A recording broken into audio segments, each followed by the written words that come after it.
आपका स्वागत है। आज हम अपने खास कार्यक्रम युवा नेताओं से मिलने के दौर में हैं। समाजवादी पार्टी युवजन सभा के अध्यक्ष संदीप यादव जी हमारे साथ हैं। सर, स्वागत है आपका। जी। हम ये जानने का प्रयास कर रहे हैं कि जो युवा राजनीति है वर्तमान में, उसमें वो किस दौर से गुजर रही है।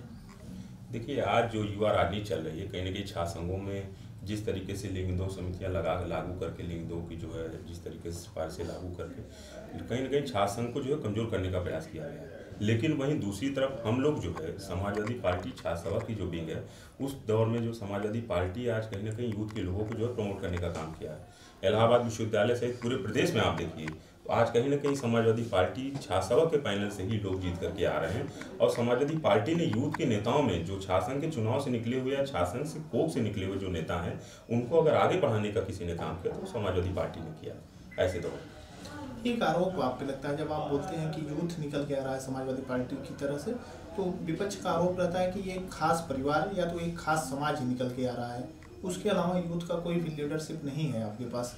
ये देखिए, ये आज कहीं ना कहीं ये गंदी राजनीति का जो मानसिक के माहौल जो देश में जो है इस तरीके से जहर घोलने का काम ये जो लोग कर रहे हैं, वही लोग इस तरीके से कर रहे हैं। मैं किस परिवार से आ रहा हूँ? हम लोग एक आम परिवार से रहा, मेरा ही आप ले लीजिए।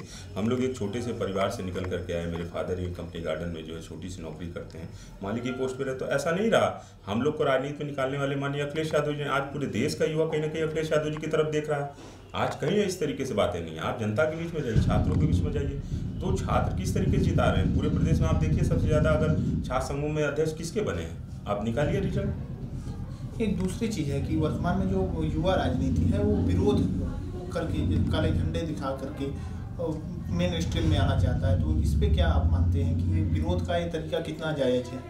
देखिए, विरोध जिस तरीके से जो काले झंडे और इस तरीके से लोकतांत्रिक प्रक्रिया का जो विरोध करने का तरीका रहा, ये डॉक्टर राम लोहिया जी भी जब पंडित जवाहरलाल नेहरू जी यहाँ प्रधानमंत्री हुआ करते थे, जब डॉक्टर लोहिया जी उन्हें काला झंडा नहीं दिखाते थे तो वो पूछते थे कि डॉक्टर लोहिया पता करो कि आज वो आए नहीं काला झंडा लेकर के, बीमार तो नहीं है। तो ये प्रक्रिया कहीं ना कहीं पहले से रही है, लेकिन आज इसका स्वरूप चेंज कर दिया गया है। आज आप कहीं ना कहीं अगर आप विरोध करने जाते हो तो आपके ऊपर गंभीर धाराओं में मुकदमे लगा दिए जा रहे हैं। देश भावना के तहत जिस तरीके से आपको प्रक्रिया की जा रही है, जिस तरीके से लाठियों से आपको पीटा जा रहा है, जिस तरीके से आपको जेल में डाल करके जिस तरह नौजवानों के हौसलों को तोड़ने का काम कर रही है, तो ये राजनीतिक का जो तरीका है, राजनीति का जो स्वरूप है वो बदला है। बाकी ये प्रक्रियाएं, ये परंपरा ये पहले से ही रही है। इसमें कोई नया नहीं है कि आज छात्र राजनीति में लोग जो है कोई नया इस तरीके से विरोध कर रहे हैं। सरकार का कहना है कि हमने युवाओं को रोजगार दिया है, हम विकास के मुद्दे पे चुनाव लड़ेंगे। इस समय आप जब लोकसभा चुनाव में जाएंगे, प्रचार करेंगे, लोगों के बीच जाएंगे, तो आपके मुद्दे क्या होंगे? लोग किन मुद्दों पे वोट करेंगे? देखिए, ये तो सारे लोग जान चुके हैं। 2 करोड़ रोजगार माननीय प्रधानमंत्री जी ने 2 करोड़ रोजगार सालाना देने का जो वादा किया था नौजवानों को, उन्होंने इलाहाबाद में आकर के इलाहाबाद विश्वविद्यालय की उन्होंने कहा था कि इलाहाबाद विश्वविद्यालय की हम खोई हुई परंपरा लौटाने का काम करेंगे। पूरे प्रदेश में जब ये रैलियां कर रहे थे तो उस समय जो नौजवानों को इन्होंने वादे किए थे, आज छात्र, नौजवान, कर्मचारी, जिस तरीके से समाज का हर एक तबका देश नया प्रधानमंत्री चाहता है, देश प्रधानमंत्री बनना चाहता है, सिर्फ इसी बिंदु पे काम देखिए चल रहा है। आज देश में जिस तरीके से ये सामाजिकता का जो जहर घोलने का काम ये लोग जो कर रहे हैं, जो सत्ता में बैठे हुए लोग हैं, इनको कहीं ना कहीं ये जानना चाहिए कि आज किसको रोजगार मिला। बताइए, रोजगार की बात ये लोग करते हैं, रोजगार किसे इन्होंने दिया है? रोजगार के नाम पे ये नौजवानों को पकौड़ा तलने की बात करते हैं। क्या पकौड़ा तलना कोई रोजगार है? पकौड़ा तलना एक रोजगार नहीं हो सकता। ये जीविकोपार्जन के लिए कहीं ना कहीं लोग अपने जीविकोपार्जन के लिए काम कर रहे हैं, लेकिन ये रोजगार में तो नहीं आ सकता। लेकिन प्रधानमंत्री जिस तरीके से नौजवानों को रोज पकौड़ा भेजा, तो आज नौजवान इन्हें पकौड़ा तलने पे मजबूर कर देगा विपक्ष को। जिस तरीके से जो शासन सत्ता में जो लोग बैठे हुए हैं, इनको कहीं ना कहीं नौजवान जवाब देने जा रहा है। दूसरी चीज़ ये है कि जब नौजवानों की बात आती है तो सरकार कहती है कि हमने स्किल डेवलपमेंट जैसे बड़े कार्य किए हैं, उसी तरह से हम आत्मनिर्भर बनाने का प्रयास कर रहे हैं। हमारे पास इतनी नौकरियां नहीं है कि हम सभी को नौकरियां दे पाएँ। तो स्किल डेवलपमेंट को भी आप मानते हैं कि वो गलत है?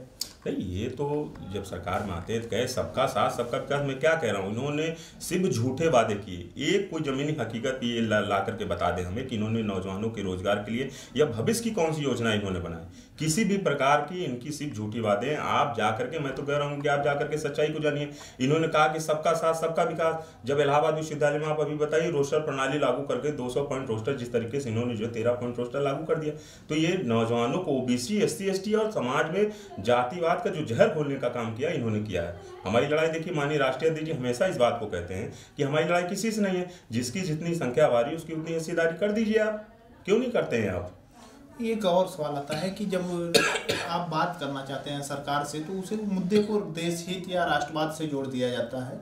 अगर आप सवाल करते हैं तो आपको देशद्रोही का एक तमगा दिया जाता है। इसे लेकर क्या मानते हैं?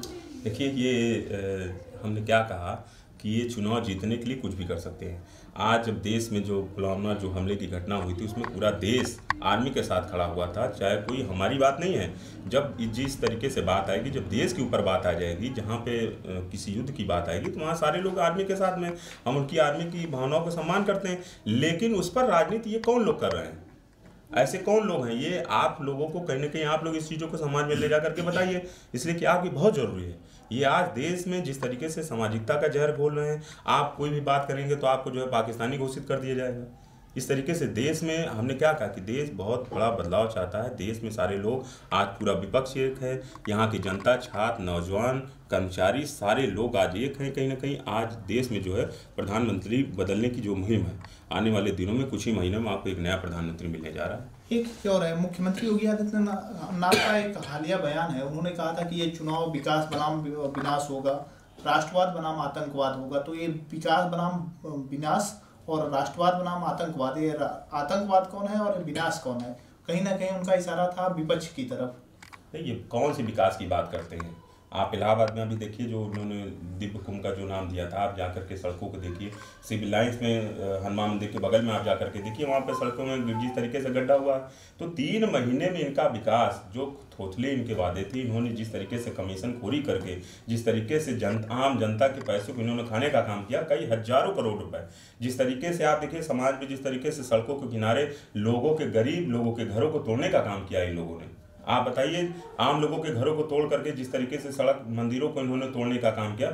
लेकिन सड़कें किस तरीके की बनाई हैं आप उधर भी हम तो आपसे ये निवेदन करेंगे कि आप हनुमान मंदिर की तरफ जा करके उस गड्ढे को तो कम से कम जरूर दिखाइए कि जो सड़कें 3 महीने पहले बनी है उस पर आज आप आम आदमी चल नहीं सकता है।